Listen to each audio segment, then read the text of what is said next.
So very nice. Sir, நீங்க வந்து நாங்க கேள்விப்பட்டோம் இந்த மாதிரி செப்டம்பர் நீங்க வந்து மம்முட்டி சாரோட சேர்ந்து you're the director, you're going to direct with Mammootty sir. So அது வந்து ஒரு புது ஜர்னி வித் மம்முட்டி சார் இல்லையா, அவங்களோட முதல் திரைப்படம் அவரோட. So அப்படி இருக்கும் போது அவருக்குன்னு சில ஜானர் ஆஃப் மூவிஸ் இருக்கும். சிலதெல்லாம் நம்ம வந்து ஆக்டருக்காக கதை எழுதுறது உண்டு. அப்படி இருக்கும் போது எந்த மாதிரி கதையில வந்து இந்த நாட் இருக்கு சார்? How does it go? Mammootty சாருக்கு பண்ணக்கூடிய படம் அக்டோபர்ல தொடங்குது ஷூட்டிங். அக்டோபர் இந்த pre production level, casting, location hunting அதெல்லாம் போயிட்டு இருக்கு. பட் இந்த கதையை எழுதி இந்த கதையை யோசிச்சு கிட்டத்தட்ட ஒரு 6-7 வருஷம் இருக்கும். முதல்ல அஸ்னேட்டா இருக்கப்ப தோன்றிய கதைகள்ல ஒரு கதை அது. அப்ப தோன்றப்பே அவர் தான் நடிக்கணும் அப்படின்னு நான் நினைச்சிருந்தேன். பட் அவர் எப்படி ரீச் பண்றதுன்னு தெரியாம இருந்துச்சு. பட் தங்கமீன்கள் அவருக்கு ஒரு பிடிச்ச படமா இருந்தப்ப அந்த டோர் வாஸ் ஓப்பன் ஈஸிலி. இப்போ அந்த கதை சொன்னா அவர் நடிக்கிறேன்னு சொன்னாரு.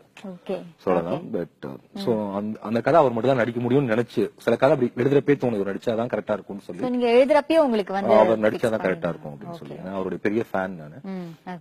அவருடைய சுகீர்தம், தனியாவர் அப்படி நிறைய படங்கள்ல வந்து ஒரு அம்பேத்கர் ஒரு அன்பிலியபிள் ஆக்டர், அவர்கிட்ட கத்துக்கிறதுக்கு நிறைய இருக்கு. So I am so thrilled அந்த படம் ஸ்டார்ட் பண்றது ரொம்ப த்ரில்டா இருக்கேன். Very nice.